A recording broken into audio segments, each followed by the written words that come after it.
Philippe Cattin hat seine berufliche Karriere nicht in Basel begonnen, das tragen wir ihm heute noch nach, sondern an der ETH in Zürich. Aber es hat nicht lange gedauert, seit 2007 ist er hier an der Universität in Basel und leitet das Department of Biomedical Engineering. Beschämenderweise wusste ich davon sehr lange nichts. Ich war zu der Zeit schon in Basel und es hat dann irgendeine Veranstaltung gebraucht, wo wir an einem Tisch saßen und du mir auf dem iPhone was gezeigt hast, was ihr da wenige Kilometer weiter entwickelt habt. Und ich bin wirklich aus allen Wolken gefallen und dachte, es kann nicht wahr sein, dass wir so wenig Austausch haben. Und seitdem verbindet uns, behaupte ich mal, eine berufliche Freundschaft. Und ich schätze Herrn Cattin sehr als einen sehr erfolgreichen, sehr inspirierten Wissenschaftler, dem es aber zum einen ein Anliegen ist, den wissenschaftlichen Nachwuchs, die Experten von morgen auszubilden. Das ist sozusagen aus seiner Gruppe kommen wirklich hervorragende Wissenschaftler. Und zum anderen auch, dass es ihm ein Anliegen ist, dass er eben nicht vor sich da in seiner Community irgendwelche Erfindungen macht und Devices entwickelt, sondern dass meines Erachtens es sein inneres Anliegen ist, dass er diese Erfindungen, diese Entwicklungen auch angewendet sieht und zum Nutzen bei uns jetzt in diesem Fall von Patienten tatsächlich angewendet sehen kann. Und für uns auf dieser Seite ist die perfekte Win-Win-Situation, ist es natürlich so eine großartige Chance, dass wir diese Innovation Power hier tatsächlich so nah am Unispital haben und wir manche Dinge schon ausprobieren dürfen oder anschauen können, bevor sie überhaupt dann letzten Endes zur Marktreife kommen. Das ist so der eine Teil. Zum anderen ist es eine ganz besondere Gabe von ihm, dass er uns wirklich, mir zumindest, wirklich sehr hochkomplexe Sachverhalte so erklären kann, wie zum Beispiel die Funktionsweise von künstlicher Intelligenz, dass man denkt, das ist eigentlich total trivial und man hat es jetzt verstanden. Das ist beruhigend, weil zumindest hinterlässt es den Eindruck, man hätte sich schon mal in Deep damit beschäftigt. Zum anderen aber, denke ich, kann man tatsächlich, wenn es jemand, der so viel davon versteht, es schafft, auch noch auf einfache Art und Weise zu erklären, tatsächlich sehr viel damit nehmen. Und umso mehr freue ich mich natürlich jetzt auf den Vortrag von dir und ich hoffe, es geht Ihnen genauso. Künstliche Intelligenz, ein Genie mit Wissenslücken. Philipp, ganz herzlichen Dank, dass du dich bereit erklärt hast. Vielen Dank.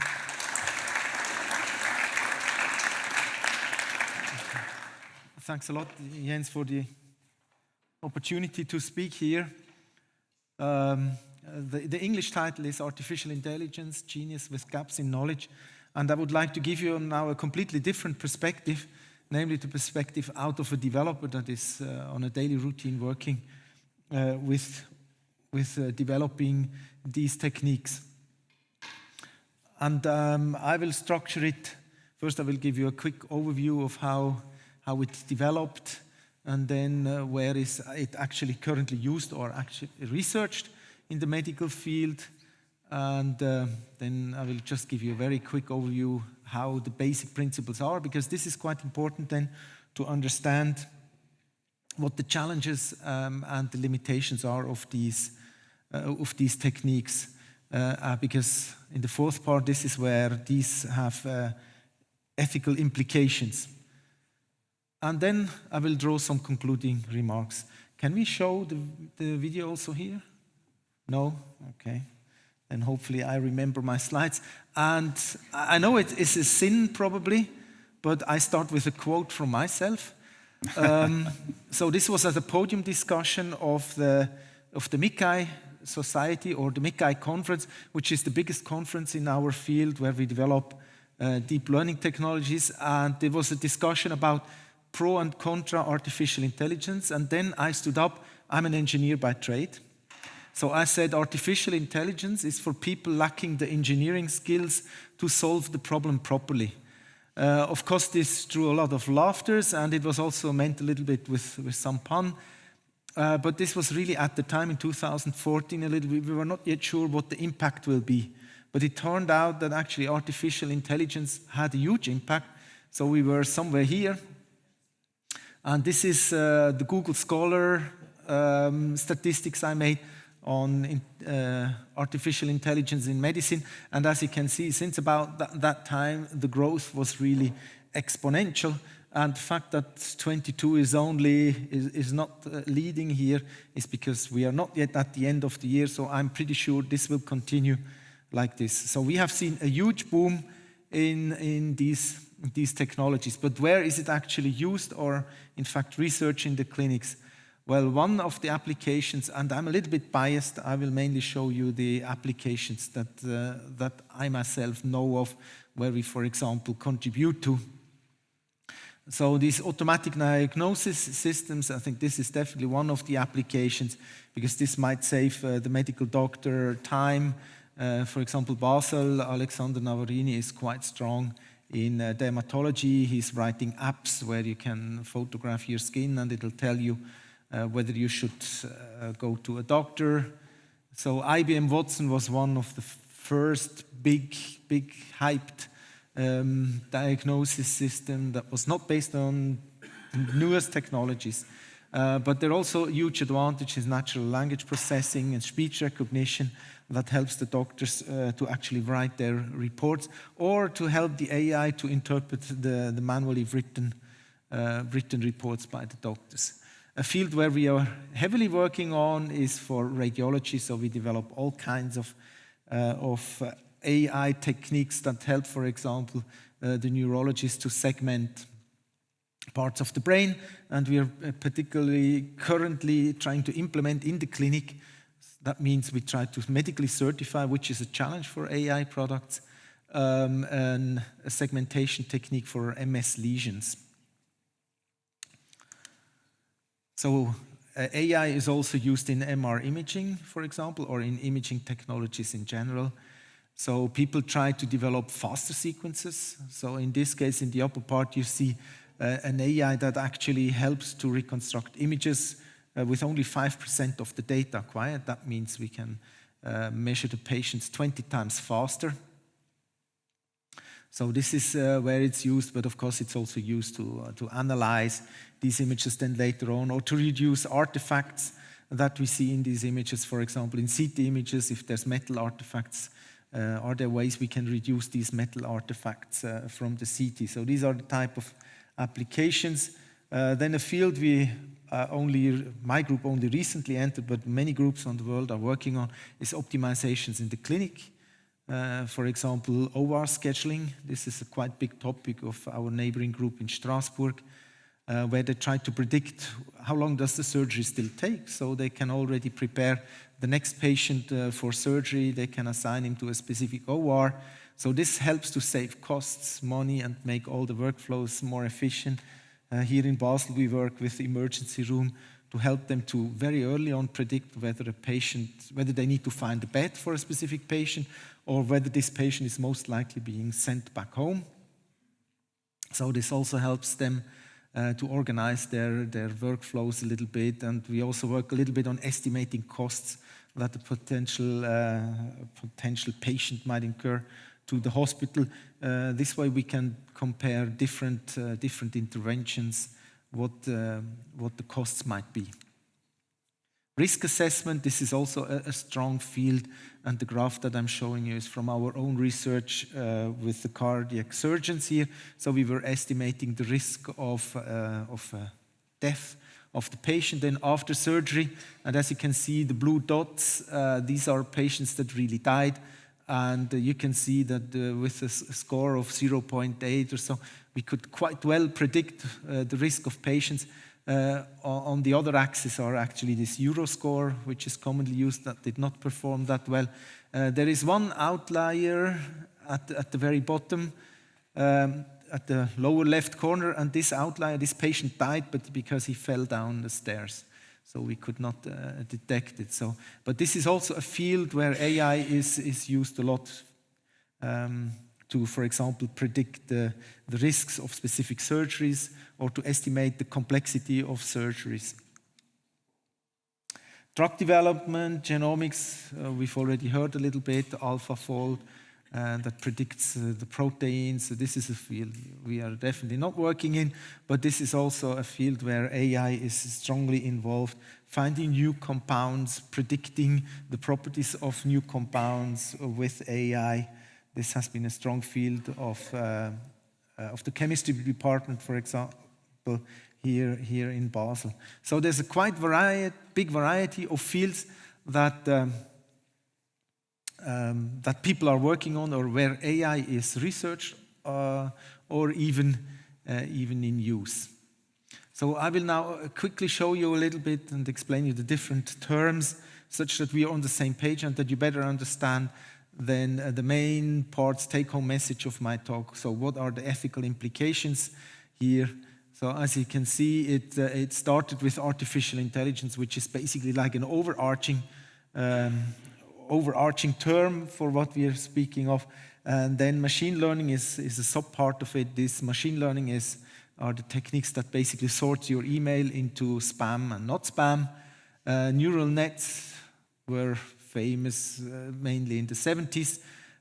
They can solve simple tasks, but only since 2012, deep learning has been invented and is actually the main driver of all these artificial intelligence developments that are currently on the horizon.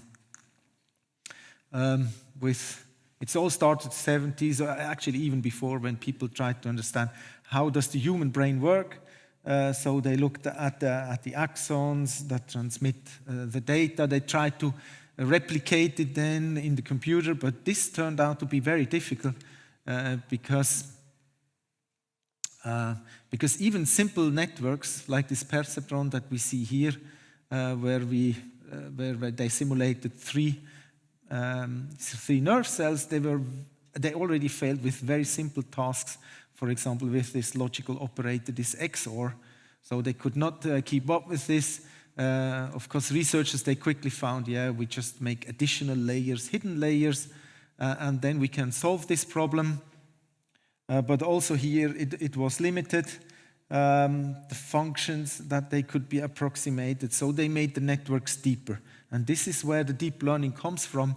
So they made the networks with multiple hidden layers. But at the time in the 70s, and this is why one of the AI winters was caused, the technology was just not there to optimize all these networks. Reason was that the complexity, when you have all these neurons connected, and we now call them fully connected, so each neuron was connected to all the neurons of the previous layer. This made the computations very, very complex. And people could not keep up with these calculations. So the technology was missing. The inputs at the time, they had a fixed number of inputs. So this was for many applications also very limiting. If you think of, you have an image, sometimes you have a bigger image of a patient, sometimes you have a smaller image of a patient, and you would like to handle all or be able to treat all, to look at all these images with your AI. This was then not possible with these techniques, and this was changed then for the imaging community in 2012, where Lacoon actually then presented his convolutional neural network. There were already convolutional neural networks were already known in the 70s.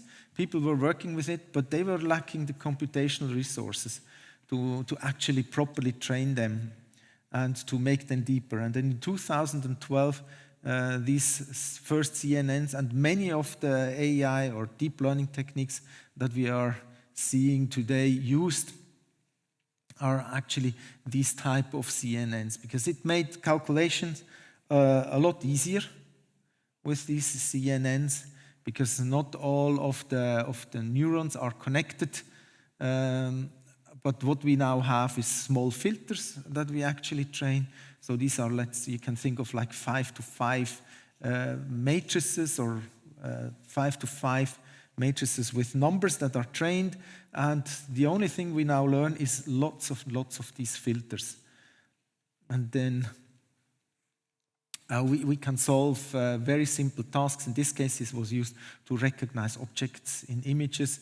For example, for this ImageNet, this was a big challenge, and still is a big challenge on getting better performance with this ImageNet challenge. And now the neural networks today, they are so good, they're actually better than human performance. And this was only made possible thanks to GPUs. So if you have a niece or nephew that is gaming a lot, thanks to him, we have the GPUs, because GPUs were made for the computer gaming industry. So they are really the working horses in the computers when you're gaming with complicated graphics. They do all the graphical calculations. They calculate how the image should look like when you move around with your object or with your fighter in the scene. And deep learning, as we have it today, would definitely not have been possible without these GPUs. And this is also why NVIDIA, the main company that manufactures these GPUs, made such a profit. This is way more capable in computing than your general CPU that everybody knows. There's now computing centers, and all the big and newest computers, they actually have GPUs inside. In my group alone, we have 60 of these GPUs that do calculations and are actually used then for training. But what was the basic principle of such a network? We often hear that deep learning are black boxes. Now, in this case, I was not drawing a black box, but actually like a fabrication company that manufactures something. And in this case, we want to use it to recognize handwritten numbers. So what we normally do is we split up the data set into training data and testing data. In fact, we normally even split it up in 3. There's an additional validation set, but I will not go into detail on why we do it. But there's a training data set, and then there's the testing data set. And during the training phase, and this normally takes long for deep learning techniques. So we basically feed in an image of a 5, and then we run it through our network, and then the output, this is 3, which is of course not correct. So we go backwards with an algorithm called backpropagation, and we slightly change all the weights we have in our network. And we change it such that next time when we feed in the 5, the image of a 5, it gets a little bit closer to a 5. Not a 5 directly, but a little bit closer. And we do this for all the testing data many, many times. So we have trainings in my group. So the longest one, which is still running now, is running now for 54 days. This is quite unusual. This is for a reinforcement learning application, which is even more difficult. But normally to train like segment MS, multiple sclerosis lesions, these probably take like 3 days, 4 days to deliver good results. But it's not in a matter of seconds, it's more in a matter of days.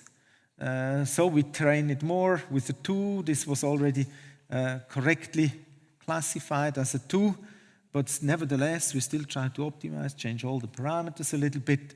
And then once we have trained it, we can go to the production time. We feed in 3s, different 3s, and we will hopefully get the correct result. And this is something we can then test with the testing data set.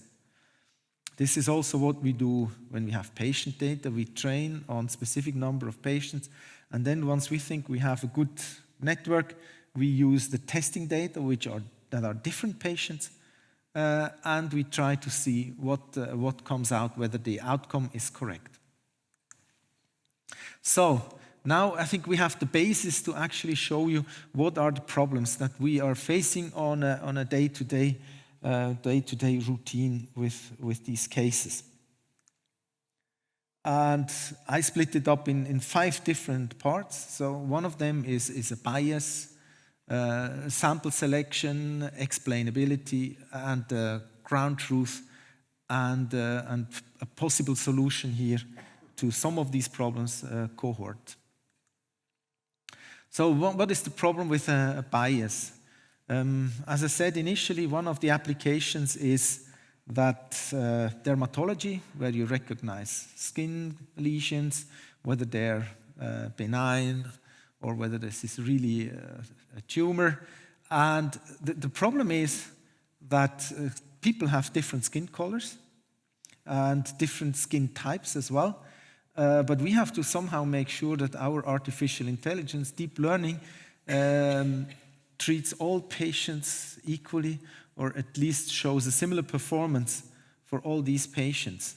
So we want it to work on African American, African, Caucasians, Asians. Somehow we have to make sure and ensure that the algorithms are properly working for all these skins. And this is a type of skins, and this is difficult. This is a real challenge, and the question is always that we have not yet found proper solutions for is there some test where we can really show that it works on all these different skills? So these are still the open questions that have ethical implications, and we are thinking of, we are basically actively researching. Alex Navarini, for example, is trying also to artificially change the color of the skins, and then tries to use, for example, he makes darker skin to brighter skin, and then tries to use the bright skin detector on it, and we want to see whether they get then similar performance. And what is actually connected to this is the sample selection. What you see on the left side, this is my basic drawing of population. So we see many people there, all have different colors, but we have to make a selection. We never have enough data. We always would like to have more, but we always only have a small selection of the possible data that there is out there. And so we have to make a selection. But how do we select them? This is very difficult. In very seldom cases, you actually can actively control who you're sampling. In most cases, we just go to the hospital, because my group is working mainly for the university hospital here in Basel and the children's hospital. So we basically go to the radiology or whatever department, and we have to see what data is available. So we take the data that is available, and most often there is not hardly enough data. But this is really an open question, and there's not yet nobody could yet answer on how do we make the best selection of the samples. So currently it's mainly we grab all the data that we can. But did somebody notice something in this population? So the guy at the lower left, he has the nose in the different direction to the right. All the others have a nose to the left side. And this is exactly what we are fearing. We are developing a method that is working on the biggest part of the population. But what happens if you happen to meet an anatomic freak? Something is different. Somehow nature decided to make this person somewhat different. And this is a real challenge for us, especially when you want to certify these algorithms. We have to show proof that our algorithm is working with a similar performance for ideally all the patients, and does not fail for a specific patient. These are still huge problems that are not yet solved. There are ways that we try to mitigate these problems. This is called, for example, data augmentation. So we change a little bit the colors on our images. We scale a little bit the images. We rotate the images. In medical images, we often flip them, not because of the nose, but we flip them left and right, because this normally, for example, if you look at the skull, this doesn't matter whether left and right is flipped or not, but we can then increase the sample size that we have. So there are possible solutions are there, but it's still, in general, we cannot verify yet whether our technique works on each and everybody on the earth with the same performance. Another problem we have, and we often face, and we did some research on, is that you train on a specific data set. Let's look here at the top on this specific data set, and the task is to differentiate rectangles from, hexagons, I think. So this is our task, and we train on this data set 1. We get additional data sets, data set 2, because this one was too small. We get additional data sets 2 and 3, but since the hospital 2 only had pentagons, or hexagons, and hospital 3 only had squares, we train our deep learning technique. But I can assure you, deep learning is the best cheater on earth. Because deep learning will definitely not count the number of corners. This is way too complicated. These data sets are purple, they are blue, so he will definitely look for the color rather than count the corners. And when you train it, you might think you have a very wonderful working software that nicely recognizes it, but when you deeply analyze it, you will see, if we now find a hexagon data set from hospital 3, he will suddenly fail. Sorry. And these are really the issues that we are fighting on. I had a PhD student working for more than a year to find a possible solution for this, because this is a huge problem, and we have to somehow make sure that this is why we called the paper Learn to Ignore. We have to have means to tell the AI to ignore the color, such that he's really looking for the disease and not for the color. In our case, these were the MR scanners. We can have an MR scanner from Basel, MR scanner from Geneva. Deep learning can recognize whether this data set was acquired in Geneva or it was acquired in Basel, although it's the very same device. So there are minute differences, and deep learning cheats. And we have to catch it cheating. Another aspect that is quite important is when it's not working, or we have to find methods. Sorry, there's water. We have to find techniques where we can show how well the method worked. And this is a proposition that we make, for example, when you segment the tumor, the medical doctors, they would like to know where was the AI sure that he really found the boundary correct or not. And this is a kind of cool method, these diffusion models, where we can then sample from noise 3 different segmentations, as in this case, and we can calculate variance maps. With these variance maps, we can actually then show the medical doctor how well or how sure the technique is, the segmenter is, on how well he could recognize the different boundaries. Explainability, and here I took an image not from the medical field, but this is a supposedly Leonardo da Vinci image. This is the image that was sold for the most expensive image that was actually sold for over 400 million Swiss francs. And the question was, is this really a real Leonardo da Vinci? And the way they actually tried to prove it is they took an AI algorithm, trained it on Leonardo da Vinci images, and then they showed him this image, actually small patches of this image, and asked him, is this a Leonardo da Vinci image patch? And then the AI thought, yes, this is large part of this image is a Leonardo da Vinci drawn image patch. The problem is they will use the CNN, exactly what I showed you before with LaCun, but they don't have any proof for it, at least no explanation for it. The AI thinks it's a tumor, but what the medical doctors are interested in is, why do you think it's a tumor? And this is also an active field of research, that today's techniques, they often just state the fact without telling the doctor why he thinks that this is a tumor or this is not the tumor. So what are the challenges, the further challenges or limitation? Often we are lacking ground truth or good ground truth.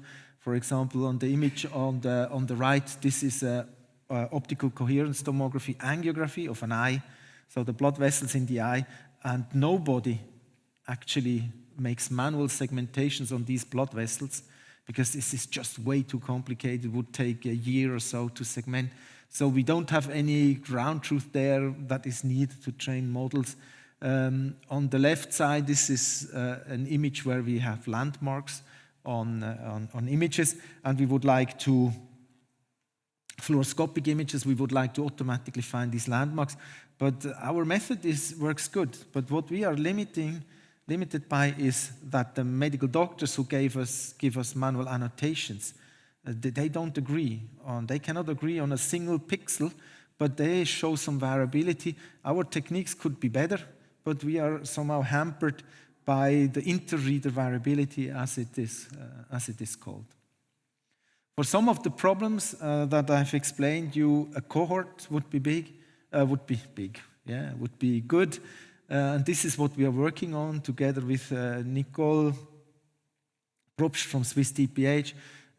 We need more data, and everybody needs more data for AI. So we try to set up an imaging center here in Basel where we scan 5,000 healthy volunteers on a regular basis, such that we have more data and we can compare and we can use this data to further develop our algorithms.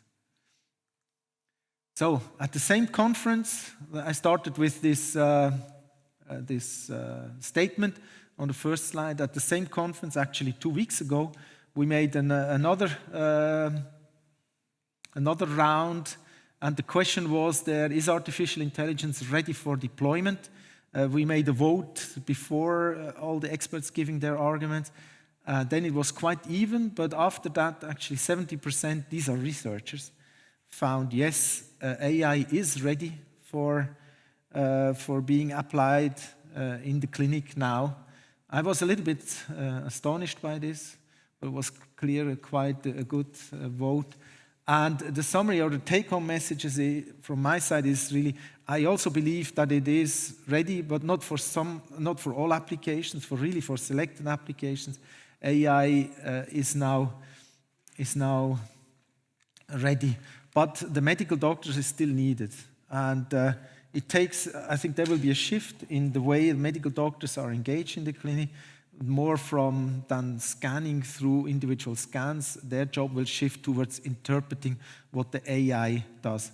And this is what they still have to learn, because a colleague of mine in England, when she did the mammography exam a month ago, the doctor came and said the AI didn't find anything.